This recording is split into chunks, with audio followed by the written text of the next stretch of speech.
बहुत समय पहले की बात है। एक राज्य में एक राजा का राज था। एक दिन उसके दरबार में एक मदारी एक बंदर लेकर आया। उसने राजा और सभी दरबारियों को बंदर का करतब दिखाकर प्रसन्न कर दिया। बंदर मदारी का हर हुक्म मनाता था। जैसा मदारी बोलता बंदर वैसा ही करता था। वह आज्ञाकारी बंदर राजा को भा गया। उसने अच्छी कीमत देकर मदारी से वह बंदर खरीद लिया। कुछ दिन राजा के साथ रहने के बाद बंदर उससे अच्छी तरह हिल मिल गया। वह राजा की हर बात मानता। वह राजा के कक्ष में ही रहता और उसकी सेवा करता था। राजा भी बंदर की स्वामी भक्ति देख बड़ा खुश था। वह अपनी सैनिकों और संतरियों से भी अधिक बंदर पर विश्वास करने लगा और उसे महत्व देने लगा। सैनिकों को यह बात बुरी लगती थी, किंतु वे राजा के समक्ष कुछ कह नहीं पाते थे।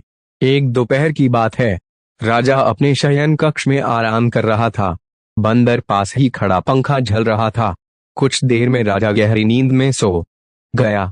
बंदर वहीं खड़े खड़े पंखा झलता रहा। तभी कहीं से एक मक्खी आई और राजा की छाती पर बैठ गई। बंदर की दृष्टि जब मक्खी पर पड़ी तो उसने पंखा हिलाकर उसे हटाने का प्रयास किया। मक्खी उड़ गई, किंतु कुछ देर पश्चात पुनः वापस आकर राजा की छाती पर बैठ गई। पुनः मक्खी को आया देख बंदर अत्यंत क्रोधित हो गया। उसने आव देखा नत्तावॉट पास ही पड़ी राजा की तलवार उठाकर पूरी शक्ति से मक्खी पर प्रहार कर दिया।